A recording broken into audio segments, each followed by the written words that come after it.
ഈ ഒരു ക്വസ്റ്റ്യൻ എങ്ങനെ ചെയ്യാൻ നോക്കാം. കോണുകളുടെ തുക 8100 ഡിഗ്രി ആയിട്ടുള്ള ബഹുഭുജത്തിന് എത്ര വശങ്ങളുണ്ട് എന്നാണ് ചോദ്യം. ഓപ്ഷൻസ് തന്നിട്ടുണ്ട്. അപ്പോൾ ഈ ഒരു കേസിൽ നമുക്ക് അറിയേണ്ട ഒരു ഇക്വേഷൻ ഉണ്ട്. അതായത് ഈ വശങ്ങൾ കാണാനും അതുപോലെ തന്നെ അതിൻ്റെ ആംഗിളുകളുടെ സം എത്രയാണെന്ന് കാണാനൊക്കെ ഒരു ഇക്വേഷനാണ്. സിമ്പിളായിട്ട് n-2 ഇൻറ്റു 180 ഡിഗ്രി. ഈ n എന്ന് പറയുന്നത് നമ്പർ ഓഫ് സൈഡാണ്. അതായത് നമ്പർ ഓഫ് സൈഡ് അറിയാമെങ്കിൽ ആ നമ്പർ ഓഫ് സൈഡിൽ നിന്ന് 2 കുറച്ചിട്ട് അതിനെ 180 ഡിഗ്രി കൊണ്ട് ഇൻറ്റു ചെയ്ത് കഴിഞ്ഞാൽ ടോട്ടൽ ആംഗിളിൻ്റെ ഇന്നർ ആംഗിളിൻ്റെ സമ്മ് നമുക്ക് കിട്ടും. അപ്പോൾ ഈ ഒരു ഇക്വേഷൻ എങ്ങനെയാണ് വന്നതെന്നൊക്കെ ആലോചിച്ച് കഴിഞ്ഞാൽ നിങ്ങൾക്ക് മനസ്സിലാവും. 3 സൈഡുള്ള ട്രയാങ്കിളിൻ്റെ സമ്മത്തില, അതായത് ആംഗിളിൻ്റെ സമ്മ എന്ന് പറയുന്നത് 180 ഡിഗ്രിയാണ്. ഇനി ഒരു റെക്റ്റാങ്കിൾ എടുക്കുക. റെക്റ്റാങ്കിൾ എത്ര സൈഡ് ഉണ്ട്? 4 സൈഡ് ഉണ്ട് അല്ലേ?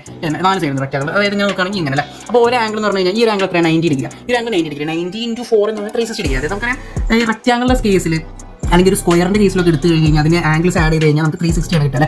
അപ്പോൾ 3 സൈഡ് ഉണ്ടെങ്കിൽ 180 ഡിഗ്രി, 4 സൈഡ് ഉണ്ടെങ്കിൽ 360 ഡിഗ്രി. അന്ന് ആലോചിച്ച് കഴിഞ്ഞാൽ അതിൽ നിന്നാണ് നമ്മൾ ഈ ഒരു ഇക്വേഷൻ. n-2 ഇൻറ്റു 180 ഡിഗ്രിയാണ് നമ്മുടെ equation. n-2 into 180 degree is equal to 8100 degree എന്ന് തന്നിട്ടുണ്ട്.